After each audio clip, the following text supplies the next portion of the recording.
Ironman is without doubt the greatest single-day test of endurance on the planet. You can pick the Tour de France as the greatest 3-week endurance event, but in terms of single-day events, this captures people's imagination because it's so damn difficult. Anyone who finishes an Ironman race, it doesn't matter if it's in Hawaii or in Busselton, it is such an amazing feeling, and it doesn't matter how many you've done, that amazing feeling remains.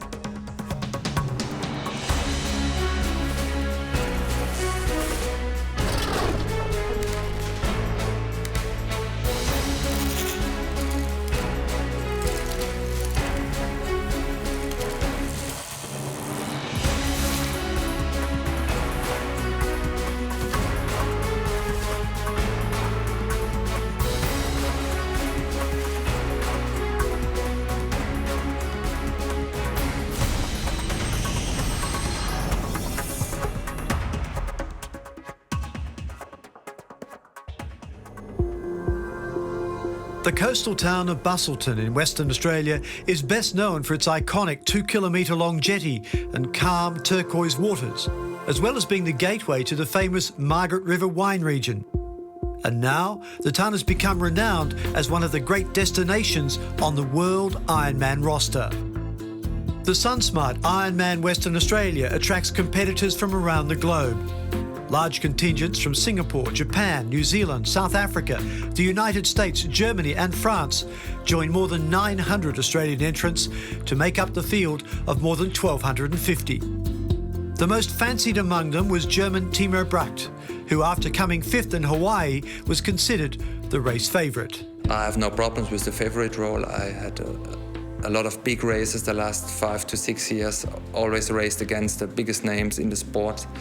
Especially in Germany, I raced so much against Australian guys like Chris McCormack, and now it's time to prove here in their home country that the Germans are fast. In 2010, Western Australian Courtney Ogden broke through for his first Ironman victory.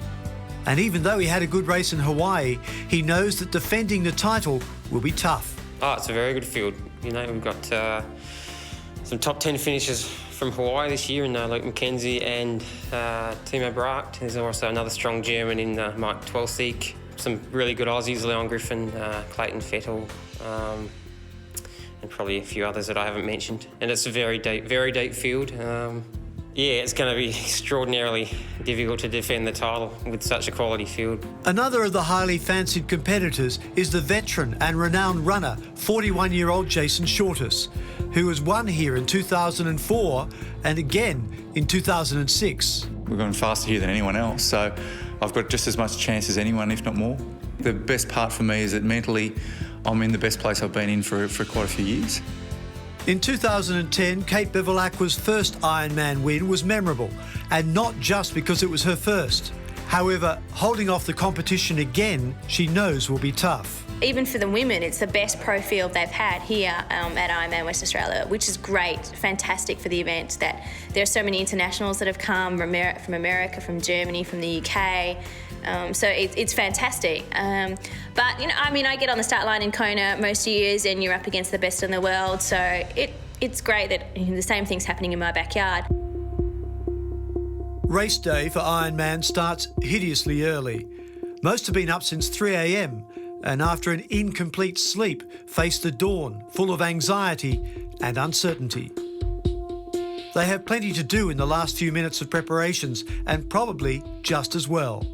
For this is the worst time of the day for many of them. This 1 hour I don't like. This is one of the worst hours in the whole year before the cannon goes off. It's nerve-wracking. There's no other word for it, the hour before the race. You know, this is number 26 Ironman for me, and I still sleep poorly the night before. You know, I'm sweating and uncomfortable and really worried about the day because you've done a 3-month block of training, you're prepared for this one day, and you want to have your best day. I've done enough of these now that I can pretty well contain the nerves all the way up to the race, except for that last hour and the last 15 minutes. It's horrible. that time is pretty much just spent thinking, let's get the show on the road. I can't wait for the gun to go off. There's really nothing good about that last hour before the race.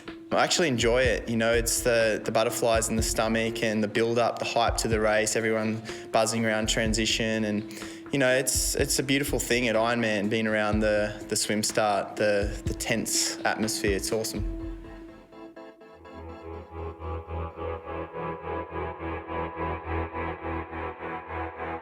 As they gather on the beach, ahead lies the longest single day in sport. The 3.8 kilometre swim is just the prelude. It's followed by the 180 kilometre bike leg, a long way no matter how you look at it. And the final leg, a full marathon. None of them can be sure they'll finish.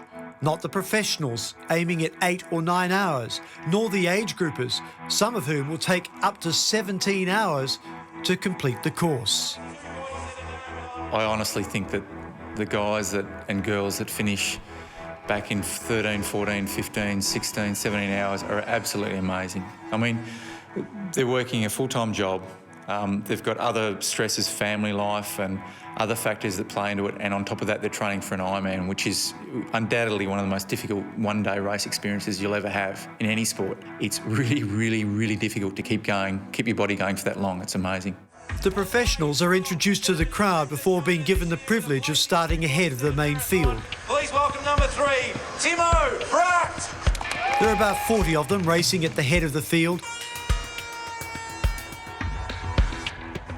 And as they set out on their journey, the massive age groupers watch and wait for their turn at starting something special.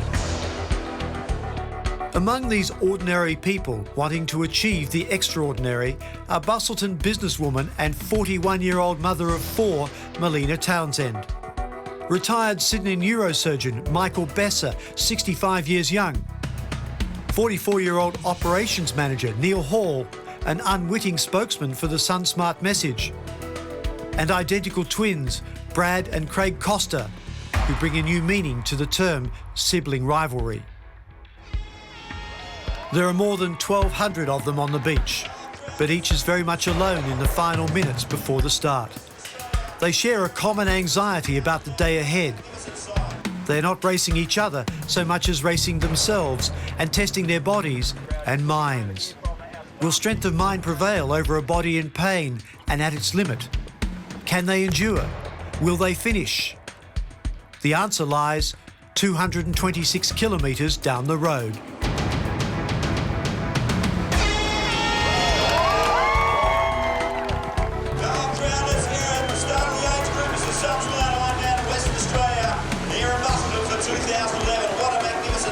And so one of sport's most remarkable feats of endurance begins. The serene waters of Geograph Bay are transformed as the pack heads out around the iconic Busselton jetty, stretching a long way out to sea. The SunSmart swim may just be the prelude, but for some, it's the hardest part of the day. For others, it's the best and a place to stamp your authority. People like Luke McKenzie, fresh from a confidence-building 9th place finish in the Hawaiian Ironman. It's a very unique swim leg here with the swim around the jetty, and I really enjoy the open ocean swimming. I'd really like to see the wind come up and create a little chop because, I'm from a surf swimming background. I really like the water to be rough, and I think that will, that can potentially sort out the race quite early. Right from the start of the swim, 2 swimmers make a break from the rest. Luke McKenzie from Noosa Heads is one of them. But the man setting a cracking pace in front is 25-year-old Clayton Fattel from Lennox Head. For many, the rookie Ironman with a water polo background is the joker in the pack. No one quite knows what he's capable of, but they all know it's a lot. I'm going to push it hard early. I'm going to push the swim and I'm going to try and stay away all day. That's my race plan, and I can only do what I can do. I've trained my thresholds. My thresholds are as high as I can get them for a 25-year-old. If the other boys can push past that, good on them. His approach is unbelievably aggressive for a young man who knows the race can't be won from the swim leg. His plan, to lead from start to finish no matter what, is unconventional. And even though the older heads in this game are wary of him, most feel his tactic will ultimately fail. Time will tell. They say Ironman is more a test of mental strength than physical. Well, among the age groupers, one competitor knows more about what makes the mind tick than most. For 65-year-old Michael Besser, Ironman is not brain surgery, but it sure helps. The former head of neurosurgery at Sydney's Royal Prince Alfred Hospital says conducting delicate neurosurgery for up to 10 or 12 hours has honed his powers of concentration. That's about the time it's going to take to do an Ironman, and if I can concentrate for that long in surgery, I figure I can concentrate and focus on completing the Ironman journey.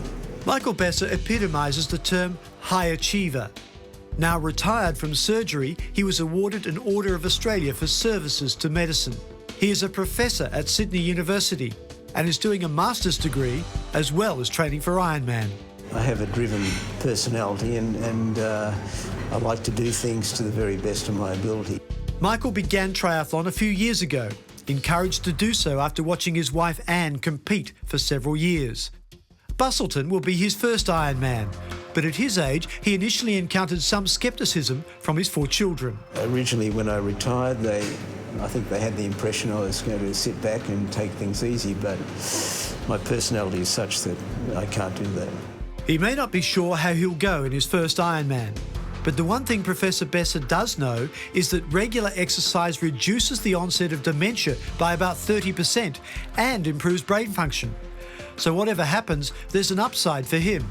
It's certainly been shown through various cognitive studies, blood tests, and particularly MRI, that the parts of the brain that shrink as you age actually increase in size, and your memory function and other aspects of brain function improve. The prognosis for Professor Besser's brain function is no doubt better than most as he holds back the years in the sun-smart Ironman Western Australia.